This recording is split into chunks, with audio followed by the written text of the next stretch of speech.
Allez, il est grand temps de ressortir le bestiau, histoire d'en profiter un petit peu. En plus, il fait super beau. Allez, c'est reparti en direction du lac.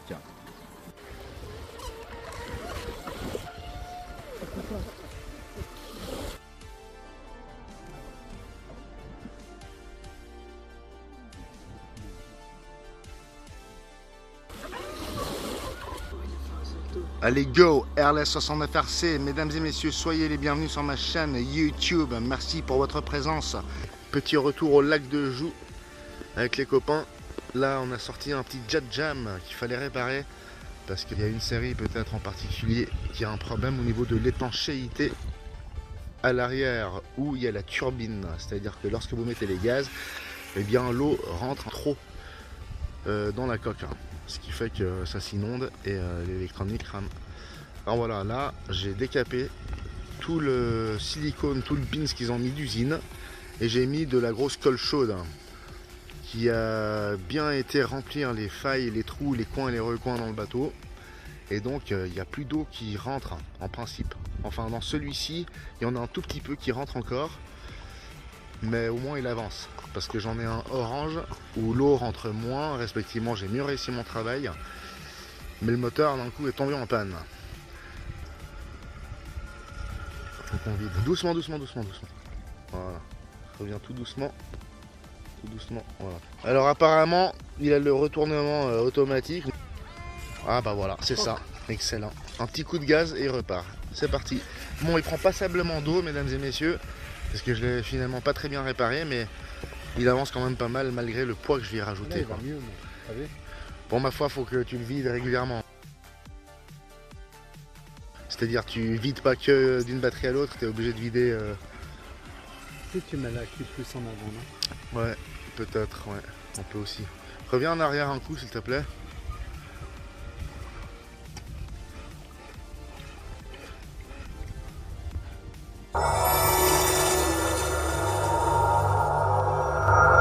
Donc juste avant de redémarrer avec ce nouveau run, je voulais vous montrer parce qu'il y a quand même pas mal de maintenance à faire respectivement. C'est un petit truc mais il faut le faire régulièrement.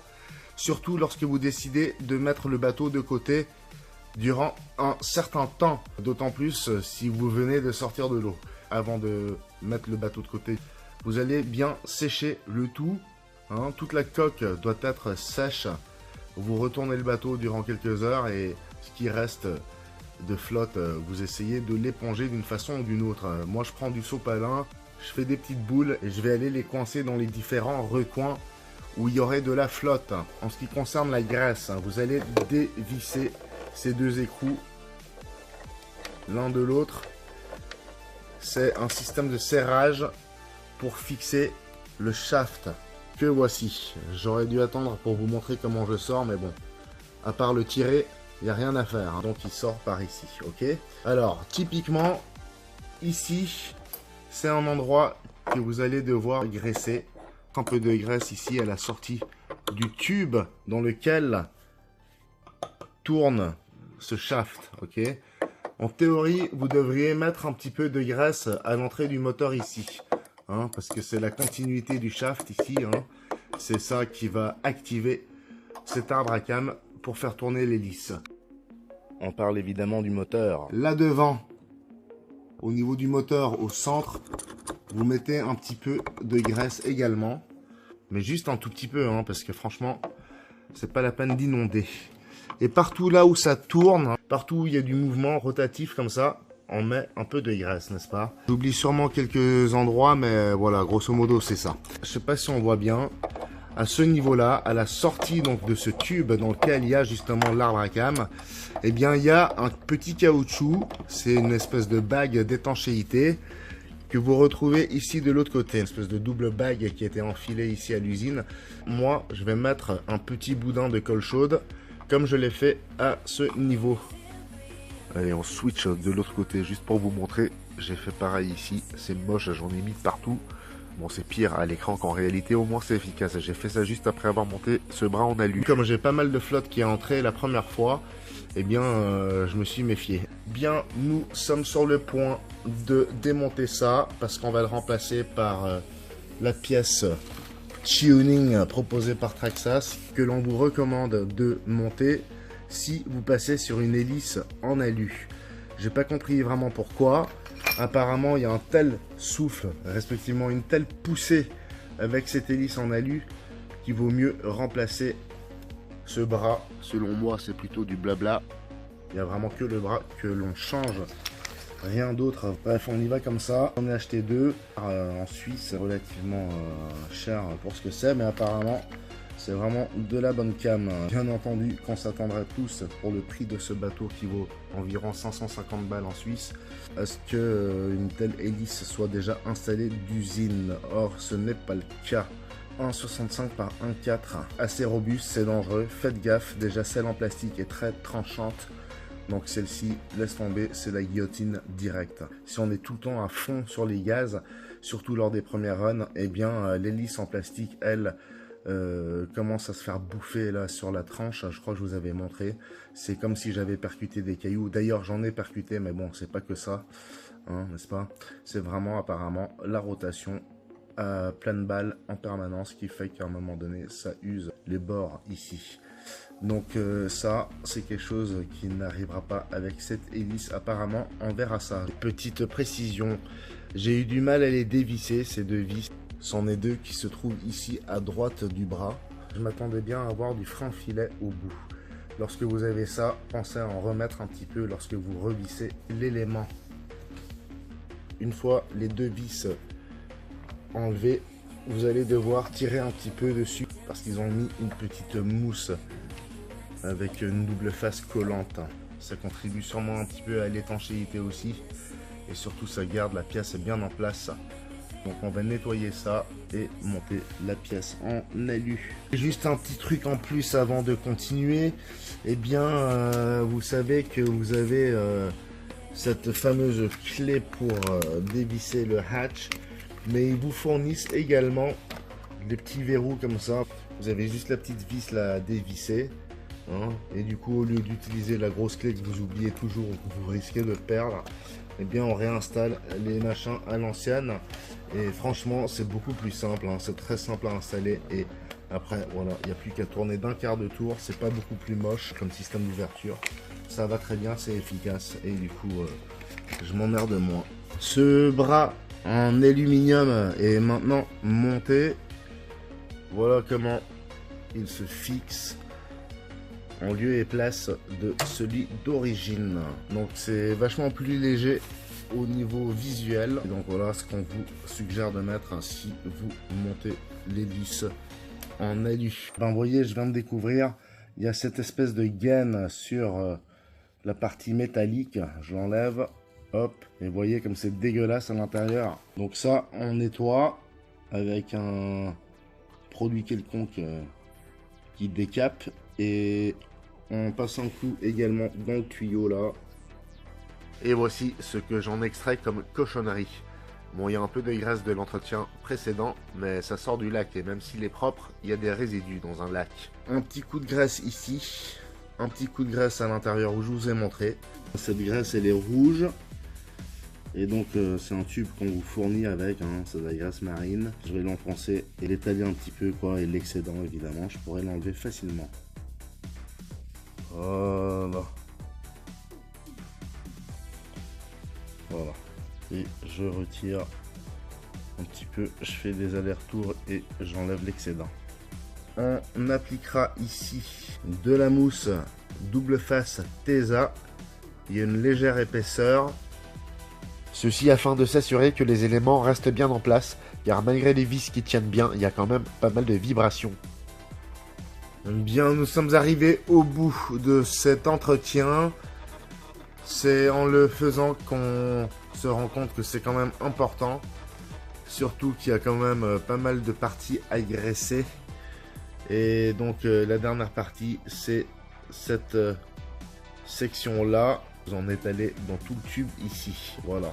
Cette pièce-là d'origine est noire, j'en ai profité pour la peindre en vert. C'est pas exactement le même, mais voilà, il y a une petite ressemblance au moins. Et oui, j'en ai également profité pour changer de cerveau. J'ai pris un Spectrum que je connais bien pour sa fiabilité, sa résistance. Il n'est pas waterproof, mais je l'ai rendu hermétique. Là, je vous imite la vitesse du cerveau d'origine, Traxxas. Regardez maintenant comment taillade ce Spectrum. Même si la vitesse n'est pas utile, c'est plus précis. Je me réjouis de tester cette belle petite hélice en alu. Retour au lac, mesdames et messieurs. N'oubliez pas de vous abonner. Pouce en l'air, cloche de notif. Go! RLS69RC. Et allez, c'est parti pour cette nouvelle mise à l'eau suite à l'installation des supports de gouvernail et bras de direction en alu. Elle a de la peine à tourner.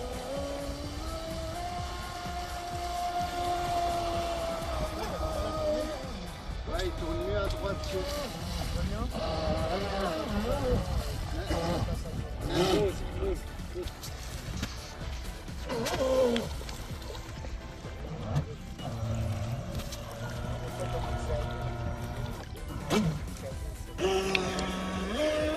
Un peu au large.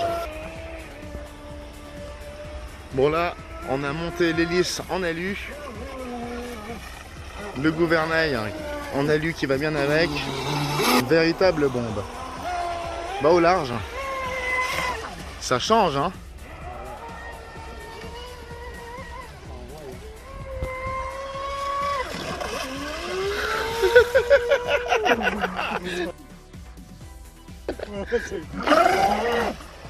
Au large. Au large. T'as vu comme il monte?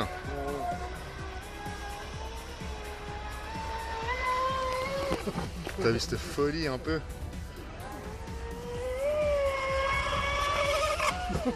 T'es malade toi. Et mec, quand il fait ça et tu lâches les gaz tout de suite hein. Magnifique, il va se remettre, voilà. Dès que tu as le nez qui s'envole, tu relâches les gaz. C'est ce qu'on fait, reviens avec le bateau et on avance la batterie.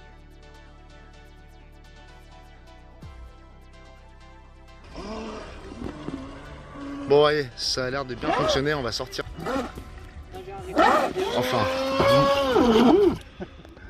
Voilà, magnifique. Allez, fallait qu'on en profite pour ressortir cet aéroglisseur pour le tester sur l'eau. On l'avait essayé pour la première fois en 3S sur la nage. Je vous mets le lien de la vidéo en description. C'est parti, Aerotrooper ProBoat 4S.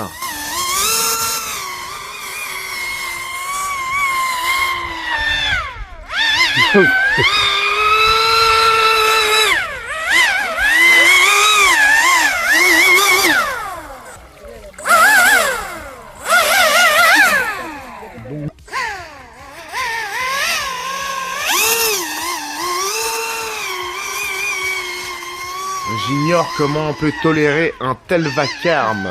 Ce n'est pourtant qu'un jouet.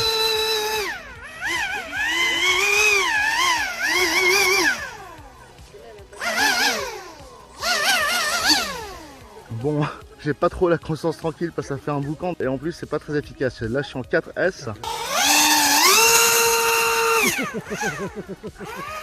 Faut pas tourner trop violemment.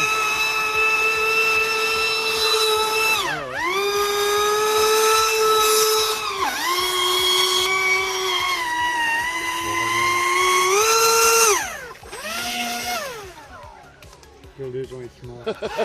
Ça va, ils se marrent. Oh, c'est horrible. Désolé. Faut aller. Une petite dernière pour la route. Alors, faut être en douceur les virages. Ouais, toujours. Avec un truc qui glisse toujours.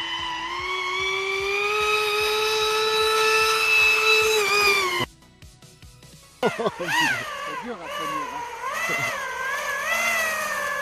On arrête là. Allez, stop. C'est trop brillant. Allez, c'est reparti un petit coup avec ce Jet Jam de chez ProBoat, groupe Horizon Hobby. Petit modèle 2S à la base, fait pour la piscine, mais visiblement il se débrouille bien dans le lac. Oh, il est plus au milieu.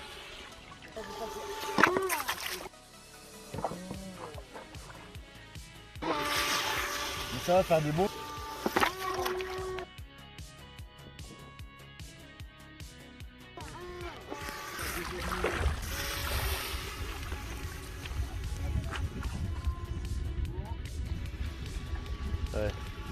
Il y a l'arbre à gamme qui reste croché des fois. Et c'est parti pour la seconde mise à l'eau de ce Spartan. Malheureusement, la caméra était mal orientée, ça a mal filmé, on ne voit pas le détail. Là, on voit juste la position dans laquelle je me suis retrouvé pour le larguer, ça s'est bien passé. À la base, j'aurais même servir de cette rampe, mais vu la faille qu'il y a, j'ai pas pris le risque puisque les roues de la remorque sont trop petites. Au lieu de réfléchir et de mettre des cailloux pour remplir la faille, bon bref. J'avais acquis un second Spartan pour les vacances, respectivement pour la venue de ma soeur et ma nièce. On s'est bien amusé, mais du coup, il reste à disposition de tout le monde. Allez, on va faire le largage de ce côté.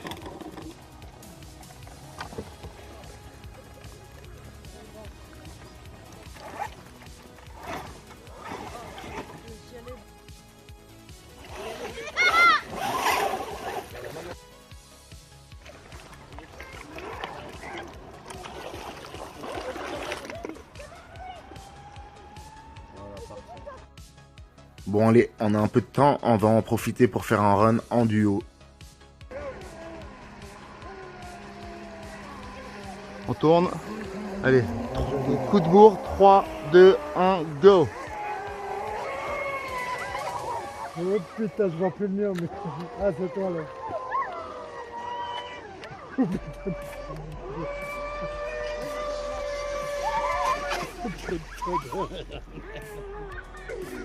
Je suis tombé, mais... Attends.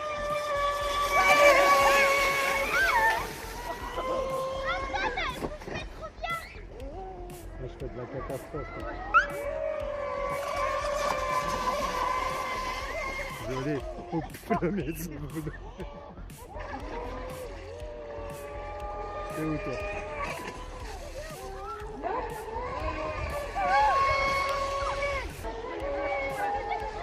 Je sais pas si c'est joli ce que je te fais. Mais...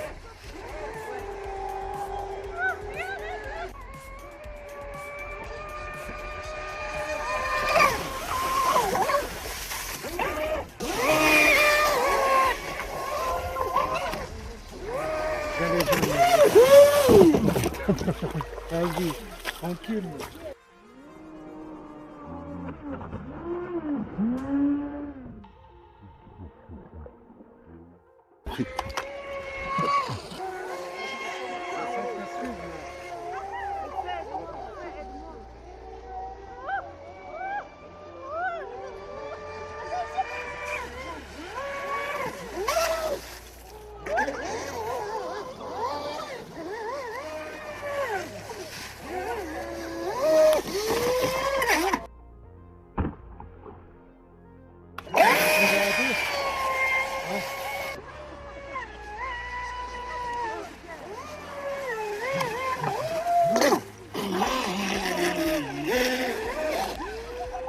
Allô?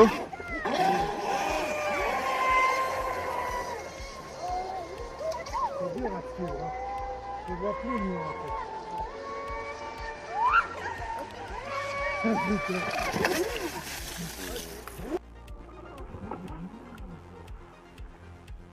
C'est joli ce que t'as fait.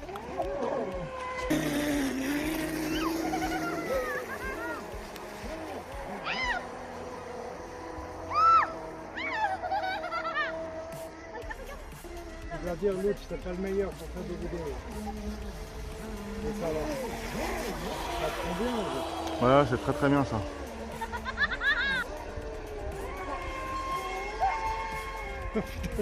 J'ai passé derrière toi.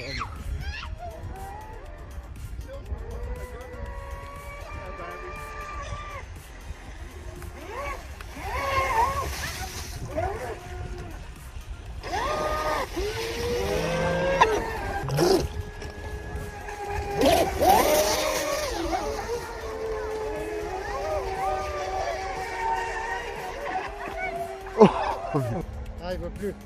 Il veut plus. Reviens, reviens. Ah, il veut plus. Reste bien à droite, voilà. Puis tu reviens. Ah, il veut plus. Voilà. Ces quelques runs en duo se sont bien passés. C'était magnifique, on en a bien profité.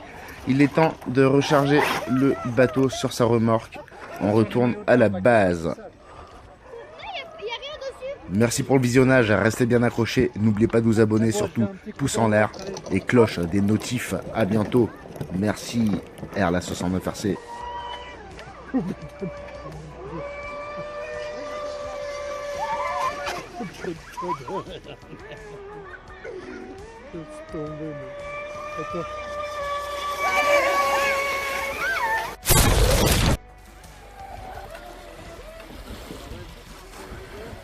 Ouais, je suis en train de faire.